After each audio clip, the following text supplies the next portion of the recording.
This is what's credited as the first jump scare in media, from 1942's Cat People, and they've most definitely come a long way.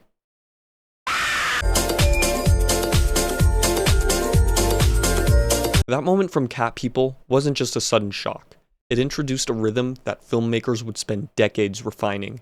Slow tension, deceptive calm, and then an unexpected sensory hit.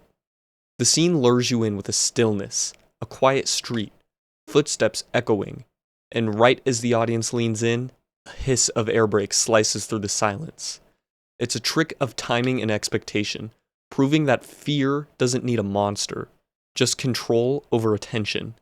That simple idea, turning suspense into a surprise, became the backbone of horror for the next 80 years.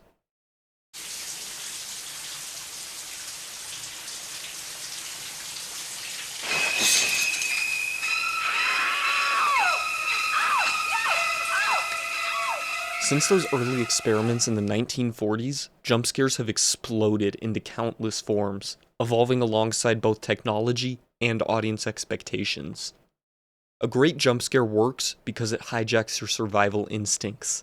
Essentially, a jump scare is a delicate balance between anticipation and shock, something that makes your reflexes scream before your mind can catch up.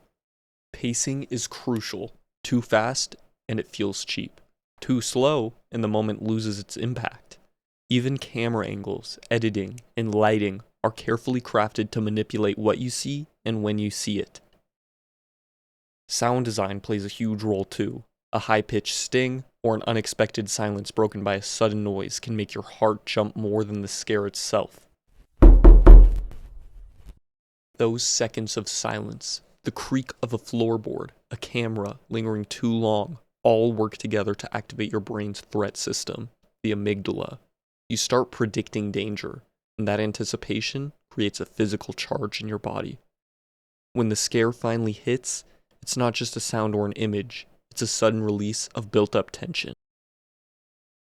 That's why the best scares make you jolt before your brain even processes what you saw. It's biology meeting cinema, a perfectly timed chemical reaction.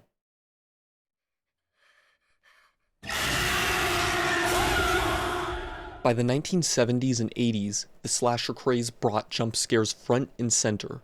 Think of Michael Myers lingering in Halloween, or the in-your-face goriness of Friday the 13th. Filmmakers learned to play with anticipation, building tension through slow, quiet scenes before delivering that lightning-quick jolt, turning a simple noise into a visceral experience.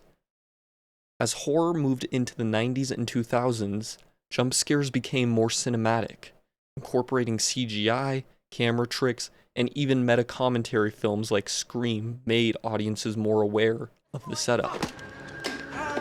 Fucking hit me with the phone, Dick!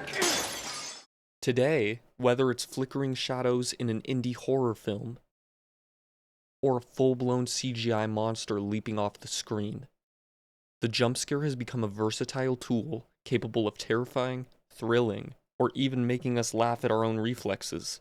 It's a storytelling device that's both ancient and cutting edge, constantly reinventing itself to keep us on edge. Let's take a look at the scene from Insidious. You probably notice how completely ordinary it feels at first. Josh is just sitting at the dining table in broad daylight. The lighting is bright, the setting is safe, and nothing about it screams horror at first glance. As the conversation unfolds, the camera is slowly panning in, closer and closer, cutting between Josh and his mom. You notice a subtle, low-frequency hum start to build underneath, creating a quiet sense of unease without calling attention to itself. As the conversation concludes, the hum fades out, and you hear faint cracking. And then... What? A sudden loud screech in tandem with the visual of the demon's vivid red skin clashing violently against the everyday backdrop, making it feel wrong on a primal level. The camera doesn't move or jerk at all.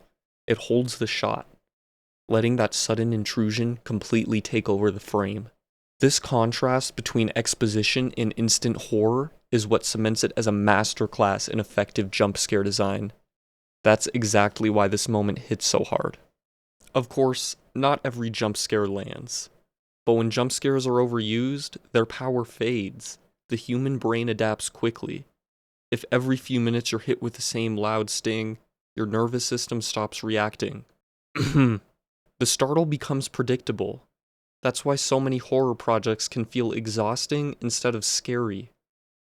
The best filmmakers know the trick isn't just the scare itself, it's the wait before it, the uncertainty, the dread. It's the fear of when it'll happen, not just that it will. Jump scares work because they remind us we're not in control. That fear still has power, even in a movie theater seat. It's not just the scare itself, it's that split-second reminder that we're alive.